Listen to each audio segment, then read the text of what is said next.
From the Story Arts Center here at Centennial College, this is The Journal.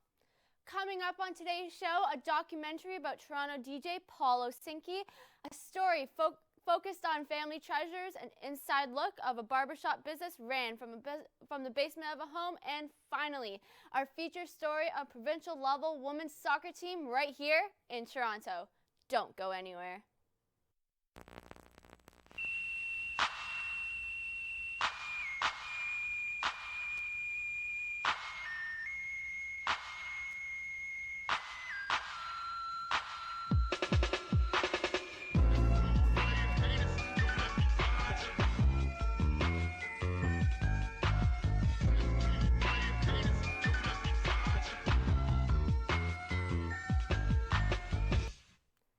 Welcome to The Journal. I'm your host, Emily Skeffington. Today we'll be showing you 4 different documentaries directed and produced by students here at Centennial College's broadcasting program. Also, we'll have a sit down with a local Toronto vocalist, ehCee, then finish off the show with the premiere of his newest track right here live on The Journal. So, before we get started with our first story, let's just have a reminder to stick around later for the whole show. Later on, we'll have Family Treasures, a story by Arad Bagapur Asvandi, an interesting tale about his father's cultural treasures that he left behind in Iran when he came back to Canada. We also have an intriguing story focused on a barber based out of her own apartment. And finally, our featured doc, Blizzard, A New Era.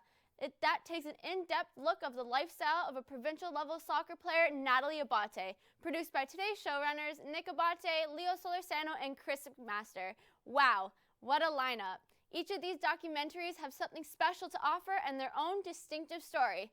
I think we're in for a great show. Now, let's get started with The DJ, produced by Alex Painter, who also happens to be today's show director. The path of becoming a successful DJ means a lot to the main character of our next story. Paul Osinski is deep into working on his business degree at Ted Rogers School of Management and is also running for a position on student council.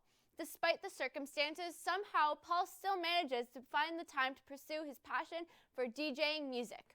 Let's take a look. I first started DJing and producing probably when I was about 14. I got into remix culture and found out a lot of cool stuff through the internet, and ultimately it just sparked my interest. I love the independence that you can get through doing electronic music. I like the fact that I can just sketch my ideas out and get tunes produced literally like while I'm in airplanes, while I'm on the road, all kinds of stuff. To me it seems like limitless creative freedom, which I love. At the end of the day, when I was in Calgary, I found I didn't really necessarily have tons of peers that were doing stuff that I thought was super interesting. But out here, people really, I think, have more of an entrepreneurial mindset and are like very driven to succeed here. And ultimately, I think, in a weird way, it's enabled me to get a lot more creative and weird with what I do in terms of diversifying and changing things up, because I have a community of people that I can bounce things off of and draw inspiration from. I don't think I have a goal to be just another one of those people. I'm really trying to find stuff to do that sets myself apart. But that's tough at the end of the day. It's more and more challenging to find new creative venues and actually feel like you're being creative here. But that's cool. I like the challenge. I first started at the Ted Rogers School of Management at Ryerson University 2 years ago, back in 2014. It was school at the end of the day seemed like something that was really worth doing for me, and so far it's proven to be the case. It's given me so many different opportunities and lots of chances to just try new stuff out, which has been really fun. At the end of the day, I'm just who I am, and like I could be doing music one second, and like I'm working on a choreography project right now, which is totally different than anything I've done before. I think it's a lot healthier to actually have a balance like that and try different stuff out and be able to be different people. Especially, I'm, young and I'm figuring everything out. Like, what's wrong with trying new stuff? I think at the end of the day, I think people are maybe afraid to do that, but I've had some of the best experiences of my life just doing stuff that I never would have considered doing at all, and maybe other people wouldn't have considered having me do either. Killer Mike actually said something really cool to me one time, and he said, He said, if you're a hip-hop artist, and I mean, but I think this applies to everybody, he said, figure out what your favorite 5 pairs of sneakers are, buy them, and then buy a bunch of white t-shirts, and take all the rest of your money and take it and keep investing into yourself. Maybe you're not even going to want to do what you're doing in 2 years, but just if you're live in the moment and stay focused on your goals, even if your goals are totally vague and unspecific. I think having expectations is important, but at the same time, don't let those expectations limit you and limit what kind of person you can be.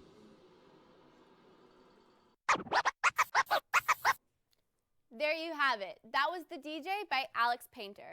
Because of his raw talent and unique personality, as well as his investment into the world of music, it's likely that one day Paul will leave his mark in the rapidly changing electronic music scene. Be on the lookout for Alex's feature-length story right here on The Journal in 2 weeks' time. And check out some of his own work on his Instagram @Pentros. Enjoying today's episode of The Journal? Check us out on Instagram @the_journal 2017 or follow us on The Journal right on Facebook. We'll be right back.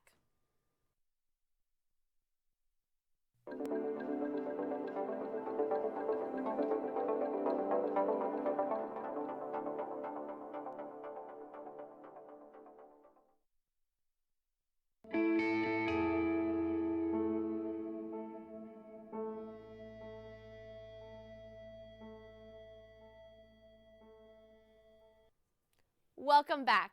Coming up now is a fascinating documentary produced by broadcasting student Arad Bagapur Asvandi. When Arad's father, Suzanne Bagapur Asvandi, left Iran with his family in 2004, he left behind many things. Seeking a new life to build for his family in Canada, he worked hard and hoped that one day he could share some of these things with his children. Now, without further ado, here's Family Treasures.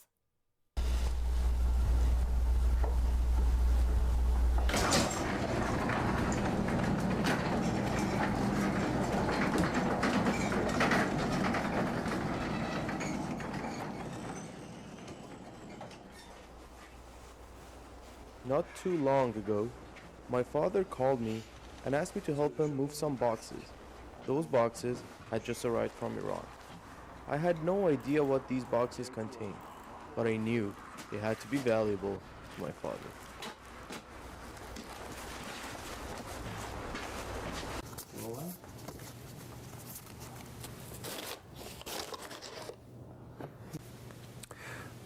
از موقعی که 6-7 سالم بود، یعنی الان 44-45 ساله که من دارم این کتابا و اینا رو کالکت میکنم.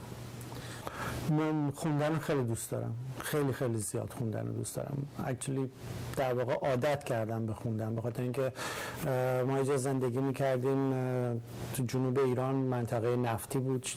پدر و مادرم هر دو شرکت نفت کار میکردن. بعد تو تابستون طولانی که داشتیم هیچ کاری نداشتیم. در طی روزم اینقدر هوا بیرون گرم بود که هیچ کس بیرون نمیرفت. در اینجا ساعت‌های طولانی تو خونه بودیم. اون موقع مثل الان بازی‌های کامپیوتری و هیچی که وجود نداشت. در اینجا من عادت کردم به خوندن. باورم نمیشه چه چیزایی. گنجینه منه. My precious. کم کم دارم شبیه چیز میشم، گلام. My precious. باورم نمیشه. این هم که دیگه اصلا فوق‌العاده است. اینا همه چیزه، کتابای سایفای آیزاک آسیموف، آرتور سی کلارک، ری برادبری،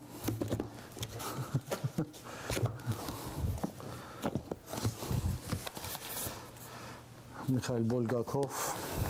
من موقعی که موو کردیم به کانادا 12 سال پیش، همه اینا رو گذاشتم خونه مادرم. انباریش رو کامل گرفته بود. همونجوری که می‌بینی 27 تا کارتون بزرگه که از ایران اومده.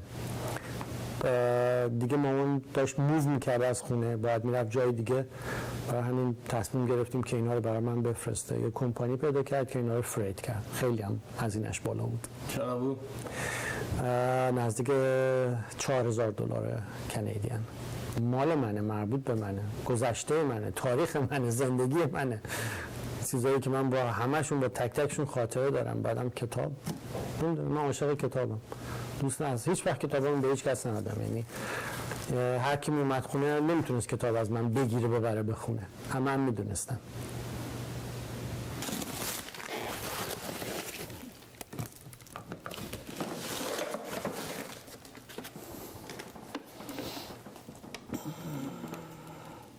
شاید 100 سالش بیشتر باشه این رادیو، نمیدونم. میتونه همین برای من دردسر بزرگی باشه، چون توی ایران رسما ویدیو ممنوعه، توی ایران رسما موزیک غربی ممنوعه که من همینا رو به تعداد خیلی خیلی زیاد دارم، یعنی فیلم‌های VHS، فیلم‌های بتا مکس و یه مقدار زیادی هم من از روزنامه‌ها و مجله‌های اول انقلاب و قبل از انقلاب نگه داشتم که همه اونا ممنوع و دردسرساز. ماهنامه فیزیک فاراد. اینا از این مجله هایی که اول انقلاب فقط به مدت 2 سال 3 سال ما تو ایران داشتیم، بعد از اینکه انقلاب شد و همه چیز آزاد شد فقط 2-3 سال اینا بود، بعد دیگه نبود. راجع به چی بود این مجله؟ راجع به کل، راجع به سیاست، راجع به چیزای اجتماعی ایران، مال همون اول بود. بعد همه اینا ممنوع شد و تعطیل شد این مجلات. دنیای سخن هیچ کدوم از اینا دیگه چاپ نمیشه. اینا تنها کپیایی که ممکنه باشه اینایی که من دارم. As we saw, my father was ecstatic, but I wanted to know how my mother felt. Happy that they're all here and we can enjoy them, especially the books. I really enjoy all these books because sometimes I feel like I need to read something about like historical books or like novels or like all those literatures. So it's good to have them here. And also old pictures, like photo albums and pictures that are always with good memories, our childhood and my kids' childhood. So it's very good. I feel good. نه من اصلا به چیزای زینتی هیچ علاقه ندارم. کتابم مهمترین چیز تو زندگی من، البته به غیر از زنم و بچه‌هام. بعد از اون کتاباست که خیلی بهشون علاقه دارم. نوارامه که یه جوری همیشه همراهم بودم، بام بودم تمام زندگی. و فیلم همین. Okay. Overall, I'm happy these boxes have been reintroduced to my family, and I cannot wait to open more of them. That was Family Treasures by Rad Bagapur Asvandi, a talented individual both behind and in front of the lens, and of course one of our favorite guys behind the scenes here at the Journal. Amazing to consider many of the books and films that were in this collection were actually banned by the government in Iran. So fantastic that Rad's father was able to retrieve them. That must have been really risky. I think I can speak for us all here at the show that we really enjoyed that piece from Rad. Thanks for sharing. But that's not all we have on tap for today. We still have a special live performance and sit-down interview with Toronto vocalist ehCee, an interesting story on a barber based out of her own basement, and of course our featured documentary story for the day, Blizzard, A New Era, by the team of Nick Abate, Leo Solorzano, and Chris McMaster. You're watching The Journal by Centennial College. Stay tuned after the break.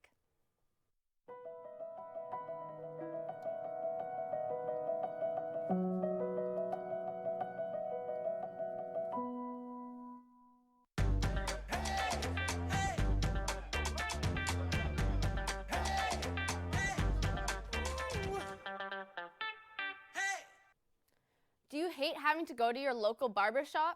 Have you ever been tempted to cut your own hair in the comfort of your own home? Well, in this documentary, we get to see an inside look from Thomas Phillip about a woman named Anastasia Betts who runs her own barbershop business from the basement of her own home. Let's take a look.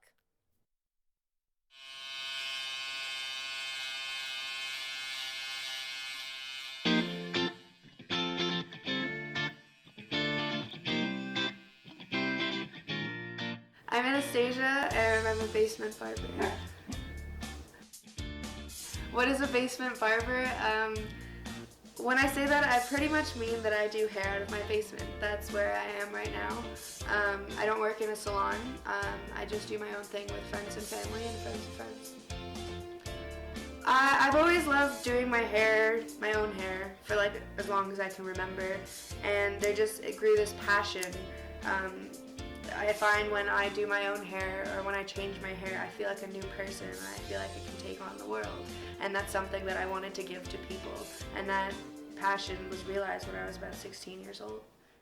Hi, my name is Matthew, and I'm about to get a haircut by Anastasia.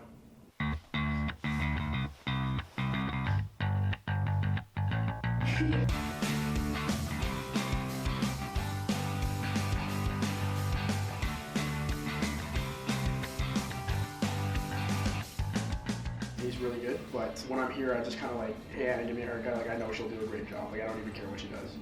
Like, I know it's gonna come out well because I've been here a few times. Like, we've done it a couple times, and every time I'm extremely happy with it. So I let her do whatever. One of the things I learned is it's probably best just to start with an apprenticeship, because everything you learn in the salon or in the barber shop doing exactly that. That's where you learn. You can learn all the techniques, you can learn all the basics, but when you have a person in front of you, that's when you learn everything. Hair can kind of tell a story about someone. You can look at someone's hair when they were a kid and how they wear it now, and you can just kind of see the change in a person, the maturity. You can probably see what they do for work. You can just tell a lot about their personality and their character.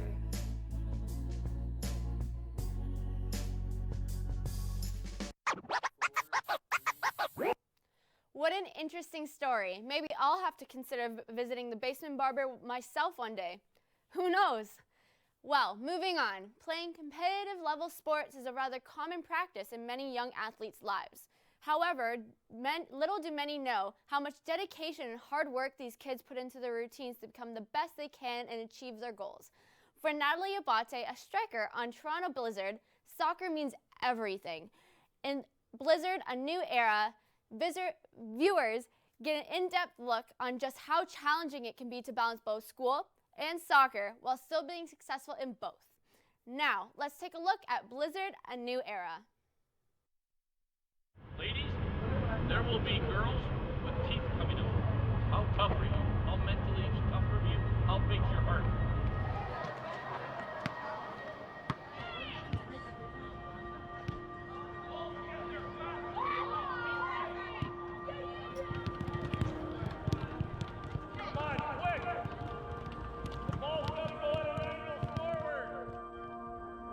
Honestly, just everything that comes along with it, the leadership that you build, the friends you make, just the constant hard work that you put into training, and then you get to see it out on the pitch.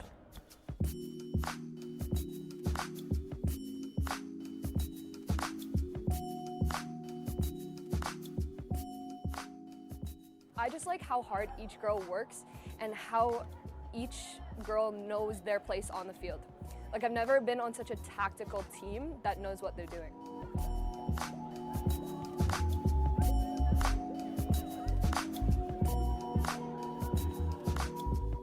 So Natalie showed an interest in soccer. We were driving by, there was some East York soccer, little kids were playing in the field, and she said that she would like to do that one day. And I said, well, maybe I'll sign you up next year. And she said, okay, yeah, I'd really like that. And she was 7 years old, and she was a very shy girl at the time and had a hard time adjusting. So I said, that's fine, we'll go and get your uniform and we'll come home. So we went to the soccer pitch, she met her new coach, and the rest is history.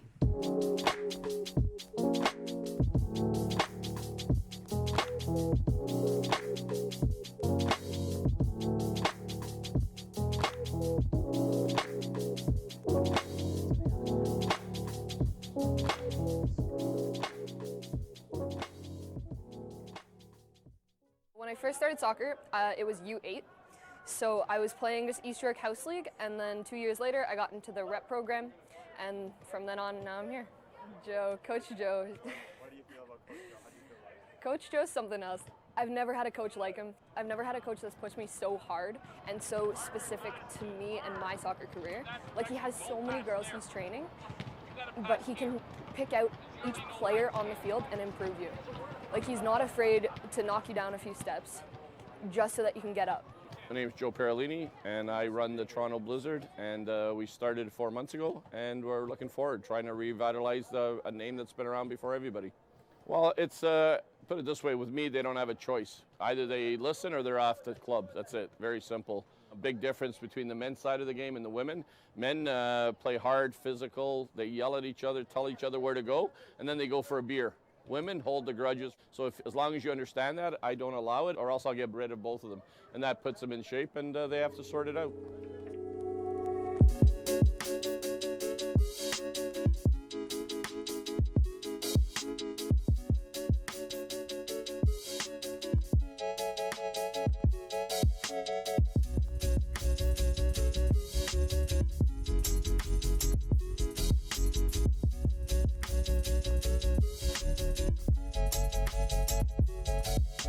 I think the 99s are the oldest group that have been with me just about a year. They've really matured in the year. I think I expect a lot of big things from them, and gives me a great satisfaction to see girls get scholarships and continue their education.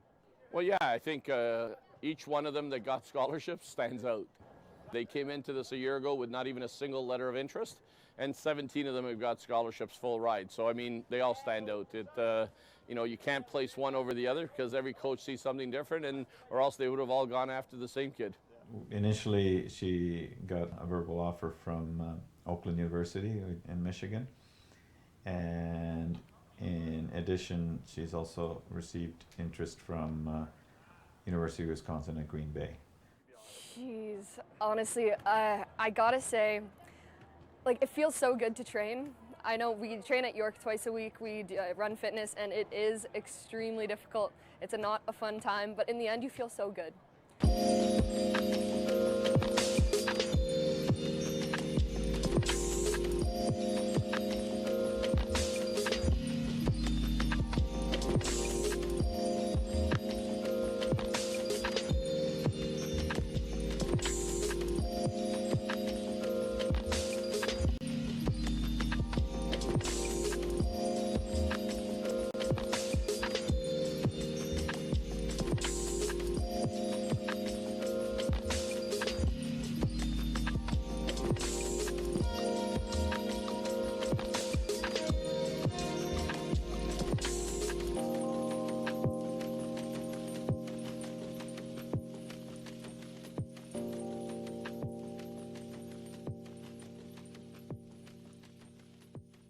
Some of the tournaments that she goes to, there's upwards of 150 universities. We've had interviews with the coaches.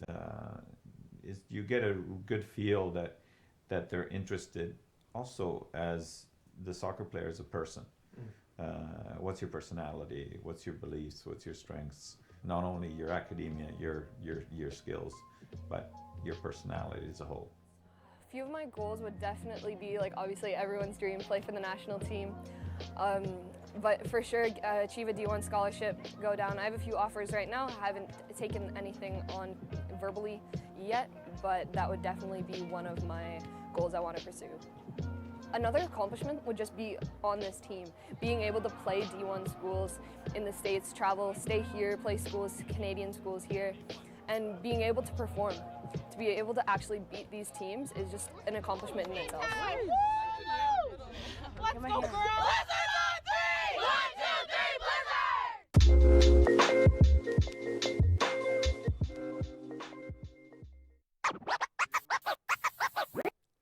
Wow, that was outstanding. Nick Abate and co-producers Leo Solorzano and Chris McMaster have really given us a chance to know these talented young stars, as well as all the hard work they put into playing the game they love. It really is amazing to see the perspective of the game of soccer behind the scenes, as well as the perspective from provincial level soccer parents to go along with it.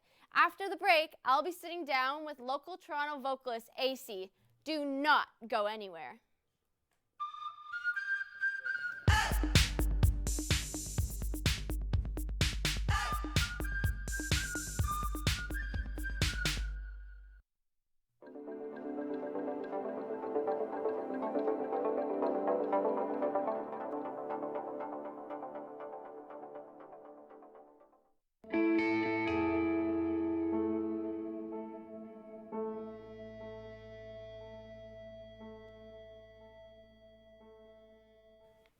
Now I'm happy to be joined here live in studio by local Toronto vocalist ehCee. Thanks for coming. Thanks for having me. Awesome. So tell us a little bit about your newest single, Love. What was your inspiration behind it? So Love, it's just like the name itself. Last year I had a summertime crush, and you know, it was just one thing led to another, and I just decided that when the song was made, we should make a song about happiness and promoting happiness and love, and so I decided to like dedicate it towards her as well. Oh, awesome. So cute. So your family, have they ever influenced you as a recording artist, music in general? Yeah, so when I was growing up, my dad, he was a karaoke singer, so I was heavily influenced by music in my household, and as I got older, then my mom became a lot more supportive of my music, and then, yeah. So what's your go-to karaoke song? My go-to karaoke song would have to be probably Lionel Richie, All Night Long. Awesome. So how has your career changed your perspective on life as a whole? So just recently, I actually dropped out of school. I was at York for applied physics, and then I decided that physics wasn't the route for me, and I wanted to follow something that would be my passion. And then once I got out, I realized that maybe school isn't the option for everyone. That's like on two different sides of the spectrum. So in the music industry, who has influenced you the most for your music? I can't pinpoint it down to just one person, but I'd have to say that there are 4 main influential people. When I grew up, it was Michael Jackson all the way, obviously. And then afterwards it got into Bob Marley and Stevie Wonder and Frank Sinatra once I was in high school. Yeah, 4 very amazing artists. I love them all myself.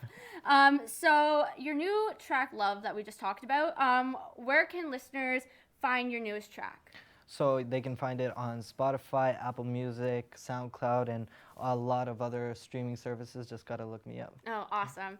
So thanks ehCee for being here. We really appreciate it. We'll be right back here live with ehCee on The Journal right after these commercials. Do not go anywhere.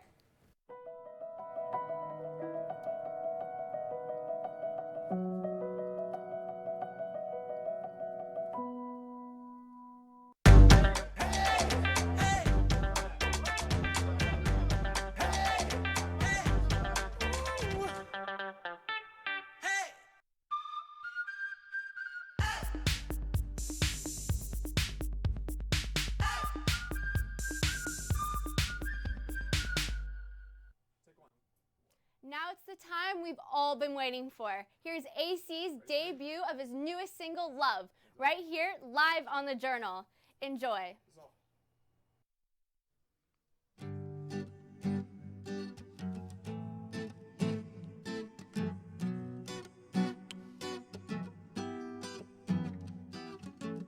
I just want you to love me, want you to love me.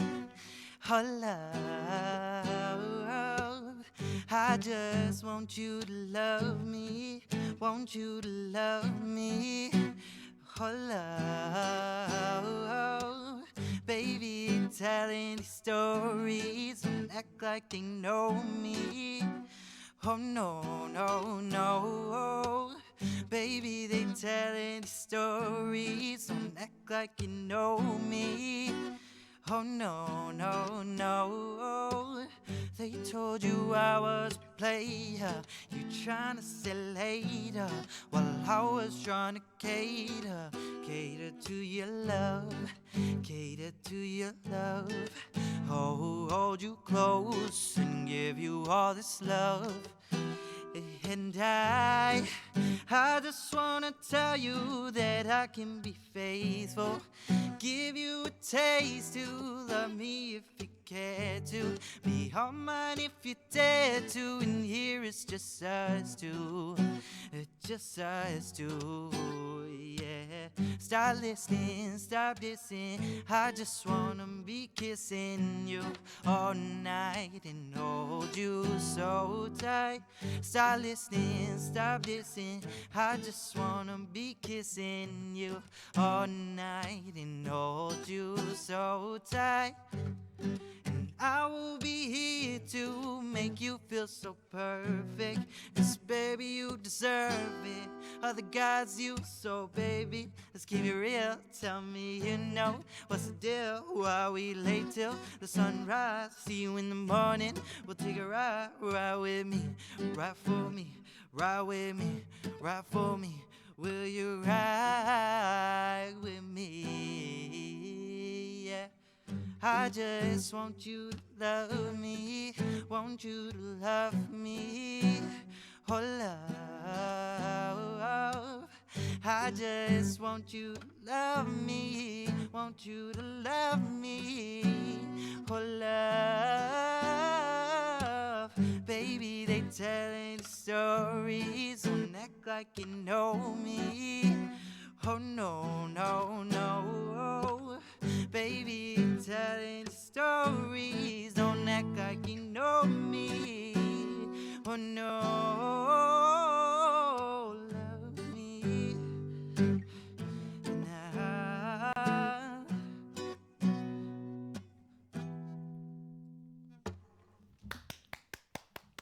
That was amazing. Loved every second. So thank you so much for coming on the show today. Be sure to check out ehCee's newest track, Love, soon on SoundCloud, Spotify, and Apple Music. Well, folks, it looks like that's all the time we have for today's show. Thank you for all our amazing doc producers for these fascinating stories.